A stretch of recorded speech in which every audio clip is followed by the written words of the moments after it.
Olá, graça e paz. Sou o apóstolo Miguel Ângelo, bem-vindos ao programa da Igreja Cristo Vive. Que alegria poder estender a minha destra de amor e dizer-lhes bem-vindos ao programa que é luz no meio das trevas, que é oásis no meio do deserto, que é paz no meio do destempero e do desajuste da nossa sociedade. Hoje nós vamos começar a ouvir a primeira parte de uma mensagem da graça de Deus. Você sabe, nós não somos uma missão apostólica da graça de Deus de nome. Nós vivemos a graça de Deus. Nosso ministério não é judaizante, não tem ligação com Moisés. O nosso ministério vive a fé da palavra. Aquilo que chamamos um evangelho pleno. Aquela que é a palavra que sintetiza a obra de Jesus, graça. Você vai ouvir, após este programa eu volto, deixamos o telefone 30 17 90 90. Olhe, disponha o seu coração, abra-se realmente para dar a entrada à palavra. O seu coração é terra fértil, a palavra é uma semente, então eu vou semear sementes de vida no teu coração. Aguardo uma grande colheita na tua vida. Eu volto em seguida. Até já.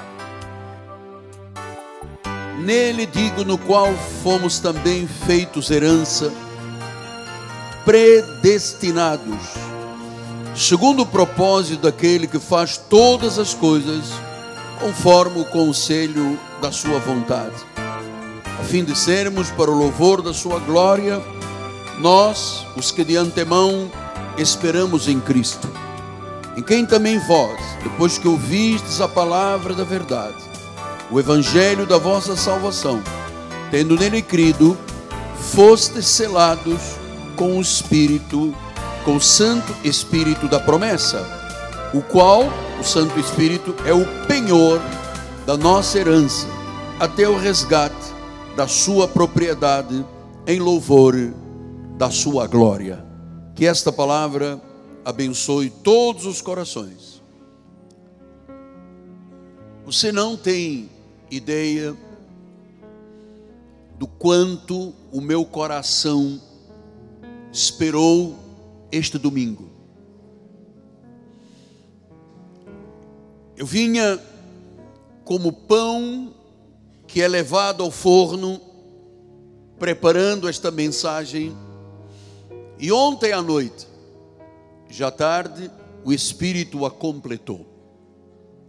E eu pude passar ao Bispo José Carlos, que prepara as apostilas, com o acréscimo do que Deus ainda queria falar.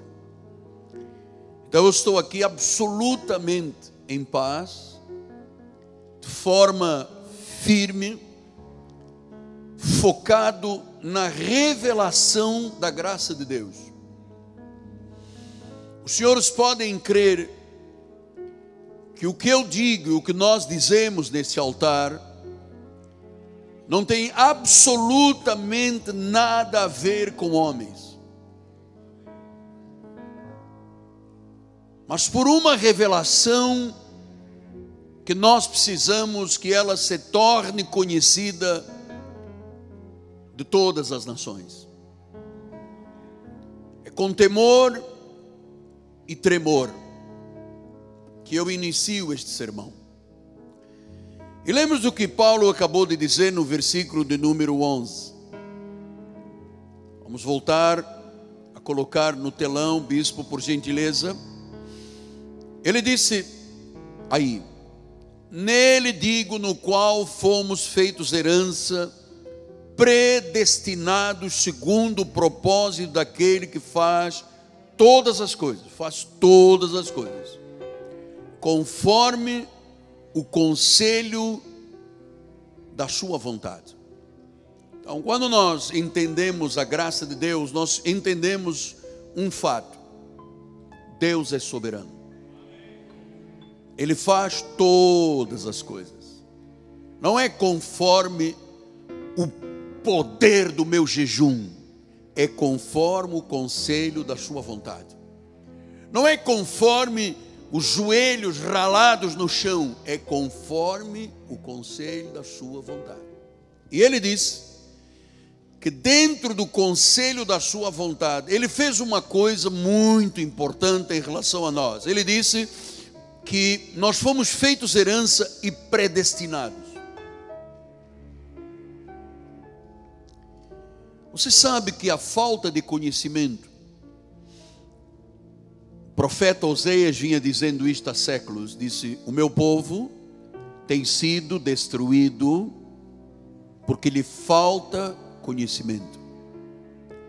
E às vezes o conhecimento vem por lábios de pessoas que não têm nenhum entendimento do plano de Deus. E isto tem levado a gerações inteiras a uma manipulação espiritual, porque não entendem quem é o Deus que faz todas as coisas conforme o conselho da sua vontade e que em amor nos predestinou. Então, vamos agora focar nesta questão da predestinação uma vez mais. Por que eu estou dizendo isso? Porque a predestinação, amado, é a coluna vertebral do Evangelho. É a espinha dorsal. Veja o que a palavra grega de predestinação disse: proorizo. Proorizo quer dizer plano predeterminado por Deus, plano decidido por Deus de antemão. A minha pergunta é: poderá Deus decidir e ter planos predestinados ou não? Diga que sim, amado, por favor. Sim, claro. Ele é o cabeça, Ele é El Shaddai, Ele é o Todo-Poderoso, Ele é El Elohim, o Altíssimo. Mas para muita gente não é nada disso. Para muita gente é uma defesa intransigente dizendo: Deus tem que respeitar o homem. What? O quê? É o homem que decide. O quê? A Bíblia diz que não, que é Ele que faz todas as coisas conforme o conselho da sua vontade. Pastor, então, por que as pessoas não vivem esta graça maravilhosa numa plenitude? Mais gente, a não ser o povo da reforma. Porque Mateus 15, 6 disse: invalidastes a palavra de Deus por causa da vossa tradição. São as tradições.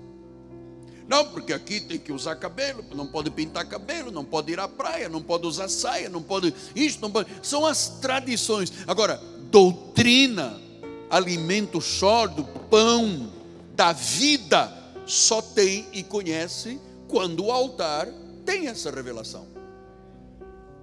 Olha, eu vou lhe dizer, amado, se não fosse por predestinação, por uma predeterminação de Deus, por planos de Deus, nenhum de nós poderia ser salvo. Nenhum de nós. Por que diz a palavra em João 15, 16? Não fostes vós. Amado, onde é que está essa gente que lê este versículo e depois diz: Robson, Deus tem que me respeitar? Ousadia, isso só pode ser do demônio, amado.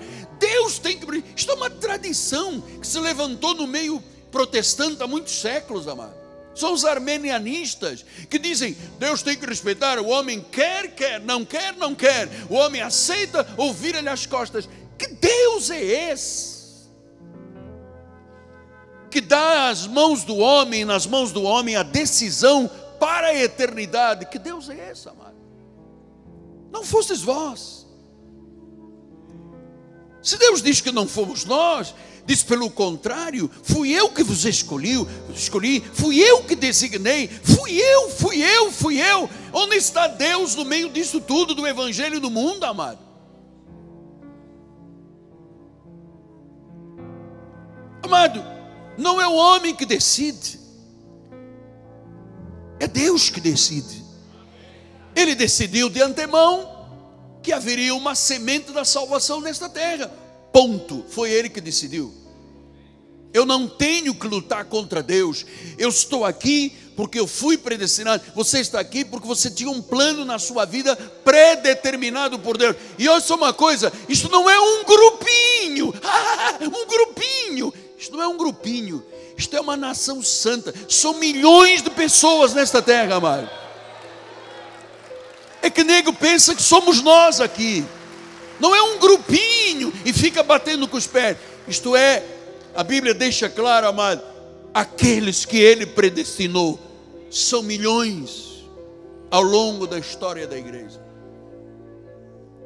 Eu vou lhe dizer uma coisa, porque a antítese disto é assim: não pode, é o homem que decide. Amado, não é o homem que decide, porque se fosse o homem que decide, primeiro ninguém decidiria nada. Segundo lugar, não haveria céu e inferno. Se Deus diz que há um inferno, significa que há pessoas, semente da perdição, que vão para esse inferno. Se Ele diz que há um céu para os justos e a semente dele, há um céu. Pode o justo ir para o inferno? Não. Pode o do inferno vir para o justo? Não. Ah, mas isto é uma injustiça. Não é injustiça, porque, amado, se realmente Deus quisesse salvar todos, Ele salvaria todos. Um dia, naquele monte Gólgota, no Monte da Caveira, o Senhor estava lá espiando os nossos pecados, dos seus. E diz que do lado direito tinha um ladrão que era bom, e do lado esquerdo tinha uma semente da perdição. Então o ladrão do lado direito disse: oh Deus, lembra-te de mim, salva-me. E Jesus disse: oh, hoje estarás comigo no paraíso. O da esquerda diz: você que é Deus, está aí, então salva-te. Então, amado, Jesus poderia ter dito: gente fina, chefe, pô, dá um jeito, acredita em mim que você vai ser salvo. Ele disse para este: hoje você, ele não disse aquele: aceita-me agora, dá-me uma chance, eu vou te dar um carro novo, uma casa, uma esposa. Não foi isso que Jesus disse. Ele disse: você que me reconheceu como Senhor e Salvador, hoje estará comigo no paraíso. Qual foi o lugar daquele outro? O inferno.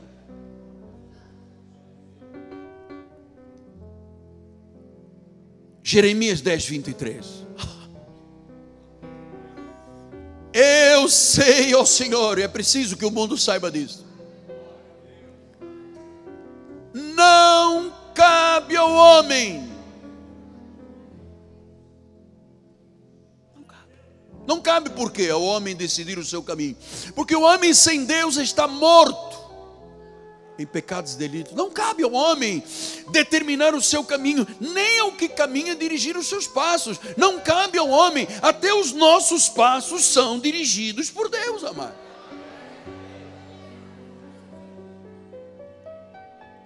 Então eu vou lhe dizer uma coisa: ninguém pode derrubar a doutrina da predestinação, porque isto é um fato. Isso seria contra a soberania de Deus. Ninguém pode derrubar.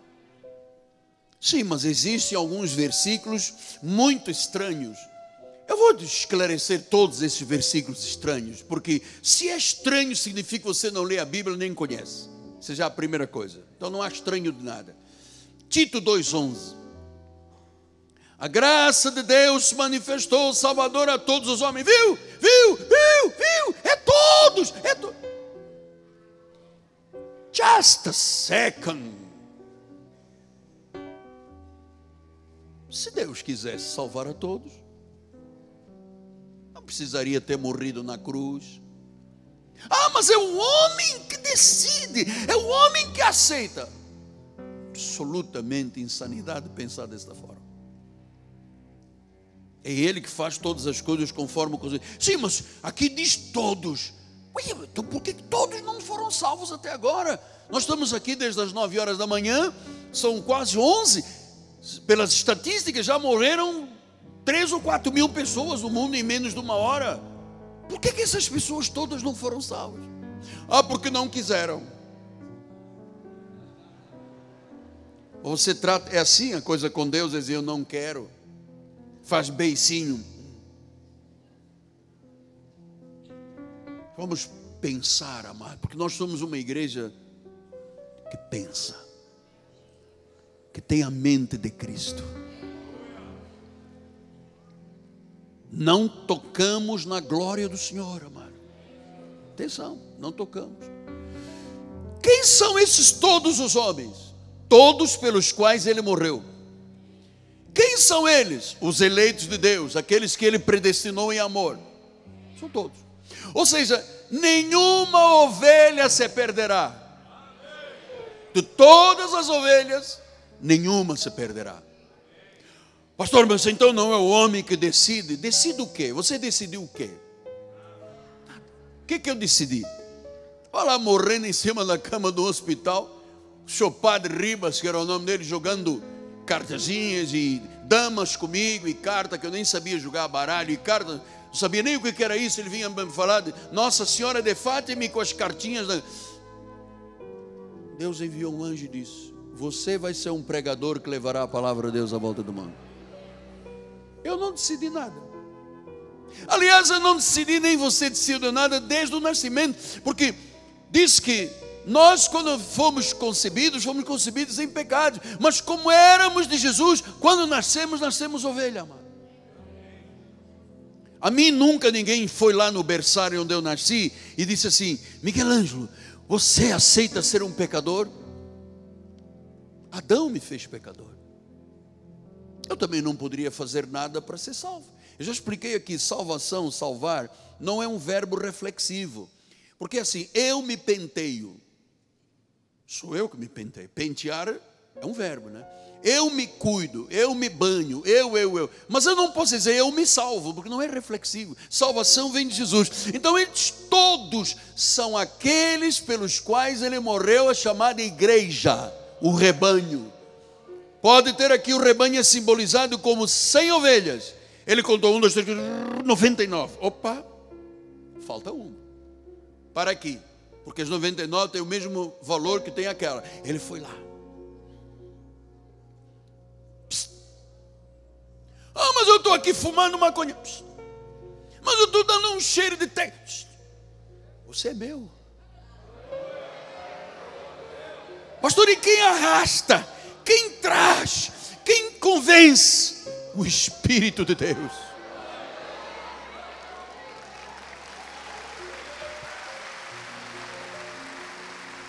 Romanos 11, 32.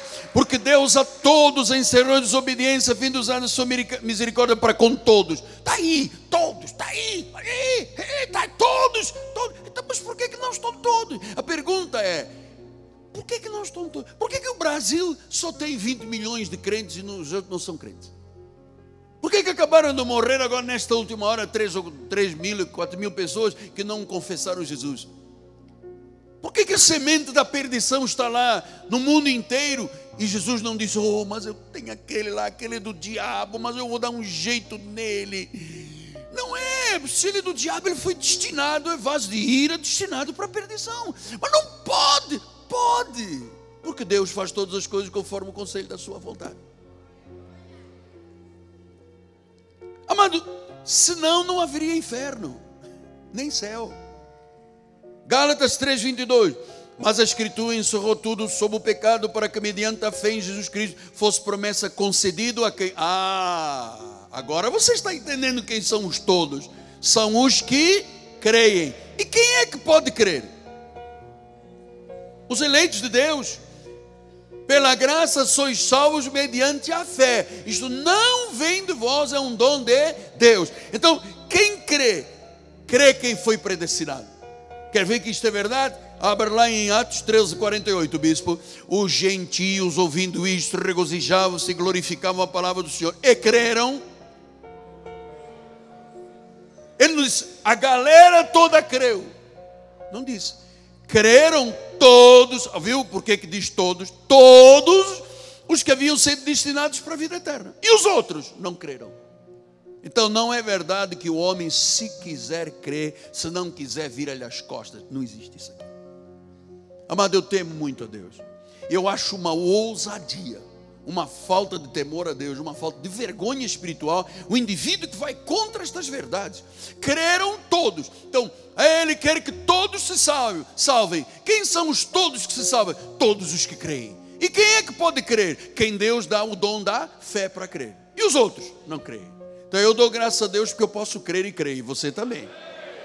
E milhares de pessoas estão nos seguindo pelo mundo inteiro, estão entendendo, amado, que ninguém mais pode manipular o povo de Deus nesta terra. Essa coisa da ameaça, que se não aceitar vai para o inferno. Não existe isso aqui. Porque eleito de Deus nenhum se perderá. As 99 ficaram aqui e Jesus foi lá buscar a que se havia perdido e diz: vem cá. Cada um de nós tem um testemunho, cada um de nós tem uma história. Todos sabem, você só creu porque você estava destinado para a vida eterna. Sim, mas existe um versículo que mata, destrói a predestinação. Vamos lá ver se tem algum que destrói. Mas quem pôs a palavra predestinação aqui na Bíblia? Fui eu. Estás a ver? Estás a compreender? Estás a entender? Quem pôs esta palavra para dizer que era soberano foi Deus. Como é que se pode dizer que não existe predestinação? Isso é coisa do grupinho, é um grupinho de Jacarepaguá. É um grupinho de Jacarepaguá, mano. Sabia? Quer dizer que só tem um grupinho de Jacarepaguá que crê em Deus na plenitude. O resto, meu irmão, anda aí sendo manipulado. Com sal, com óleo, com isto, com ameaças. Você se não aceita, você vai levar um tiro de bala perdida. O ônibus vai... Amado, a mesma coisa se repete. Olha, eu estou aqui há 40 anos de ministério. A mesma conversa, o mesmo papo para boi dormir.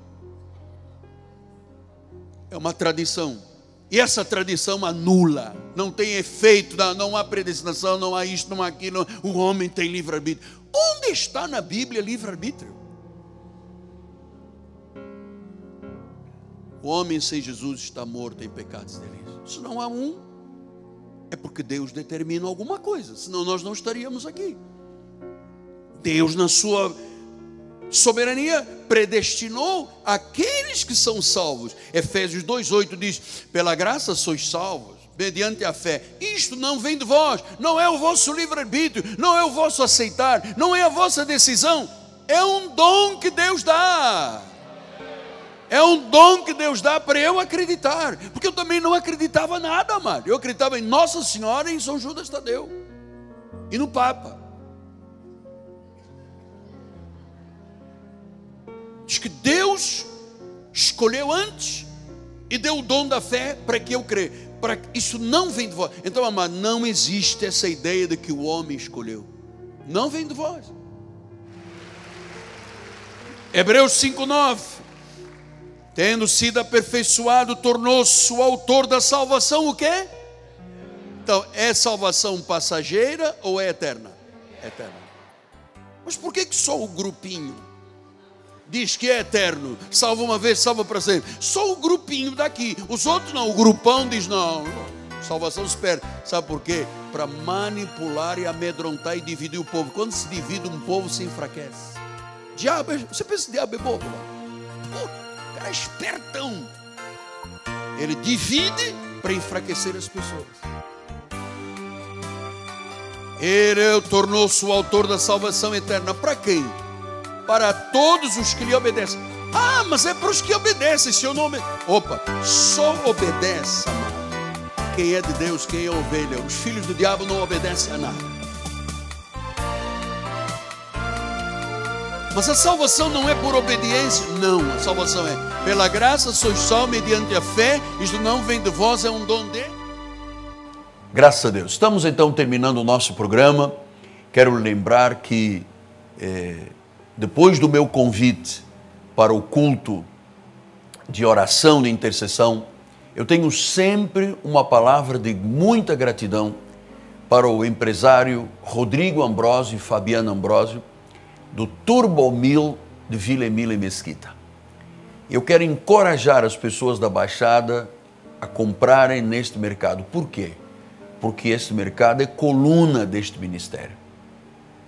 E a minha gratidão por poder ter nestes filhos na fé verdadeiras testemunhas do que é semear na obra para colher abundantemente da obra do Senhor. A minha gratidão é eterna. Então nos despedimos e eu digo a você que este dia foi preparado por Deus para o regozijo da tua vida. Graça e paz e até amanhã.